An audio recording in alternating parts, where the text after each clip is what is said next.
My name is Todd Frigott. I'm the head boys basketball coach at La Crosse Central High School. I have been here, this is my 17th year, 13th year as a head coach.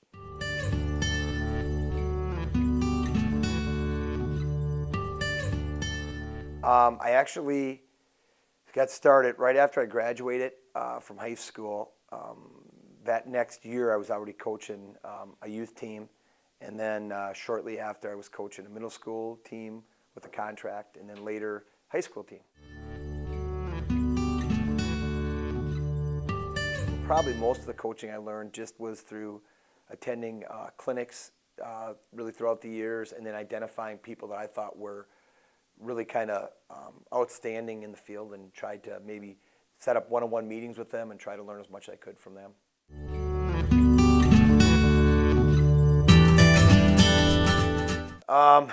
You know, obviously you have to have some background in the X and O's area, you know, and so I tried to really always search out people that were, you know, styles of play that I liked and people that were very successful.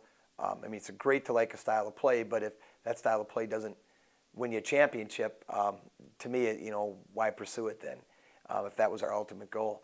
And so I identified people and still continue to do that, really. There's a list of people that I want to meet with this year in the off season, and just try to kind of, you know, ask them questions, kind of pick their brain a little bit of things that they do well and things that maybe we could incorporate in our program. Behind that, in second place, but certainly not a distant second, something I think that's really important is just the ability to communicate and the ability to build relationships with people. And that's something that I've always really tried to do and tried to continue to get better at, because it doesn't matter, you know, how much information I know or our coaches know, if we don't have the relationship with the kids to get them to perform or get them to be the best they can be, and the relationship with the parents, we're just not going to be successful. So that's a big piece of it for us.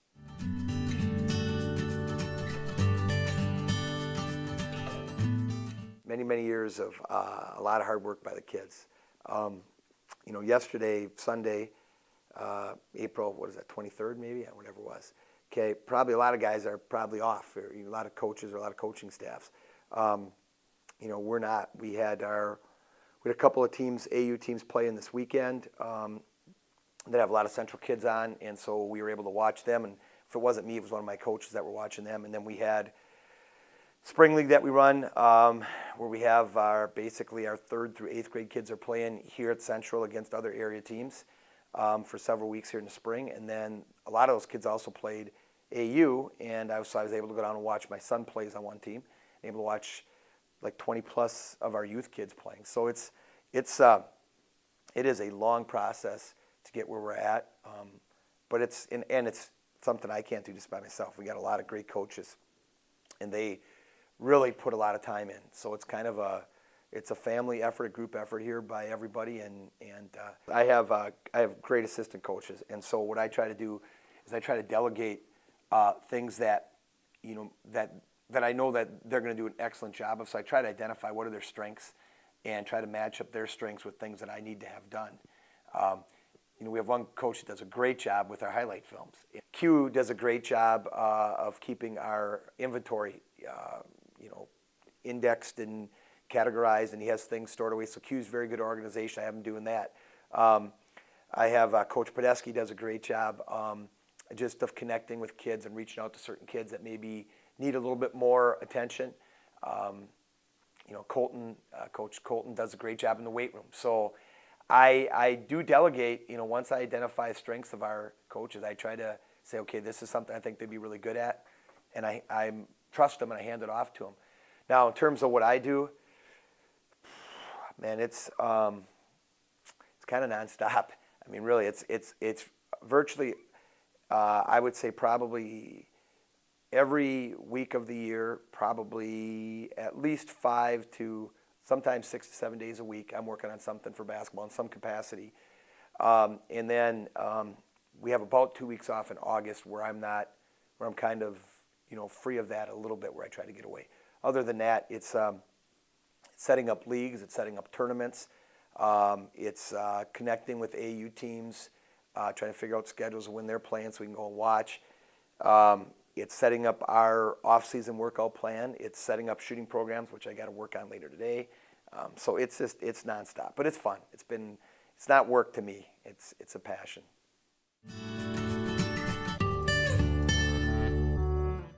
When I'm dealing with the media, I always try to emphasize the positives of the kids in our program and of, our whatever happened in the game. I always think it's important to start off talking about the good things that happen. The senior year right now.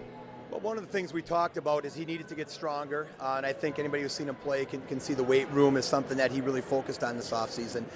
In addition to that, he wanted to work in his perimeter shooting. He's shooting about 50% from three. And then he seemed to have the ability then to get people to probably listen a little bit more. And so both players, parents, community members, whatever. But then we do talk about, I'm always honest and straightforward with people, and always want to make sure that we're telling them, what's going on, and keeping them in the loop. And if they want to cover an event, they can, and if they don't want to, that's fine too.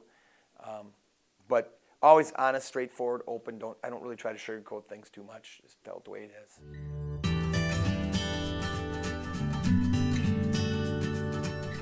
Well, a couple things. When you have a kid who has worked really, really hard, has given everything they've gotten, or everything they have, and they just still might not be good enough to play. We don't cut those kids from our program. We keep them a part of our program, and I meet with the parents and just tell them, say, hey, your son's done a great job on the court, done a great job in the classroom, but there just aren't going to be any minutes for them, and I really want them to still be a part of it. And sometimes those kids walk away because they know they're not going to play, or the parents sometimes pull their kids away because there's not enough in it for them. That's hard, losing kids that way. Also, probably when kids play their last game for us, that's hard too. Because I just know I'm not going to be able to be as big a part in their life moving forward.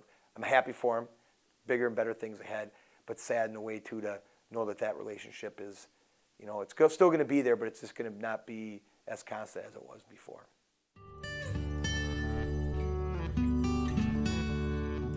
Being able to be a part of their lives and hopefully have a positive influence on them. And I speak for our entire coaching staff because I think all those guys feel the same way, is to help them be the best people they can be and then help them go on and accomplish great things in the years ahead. That's probably the most rewarding thing.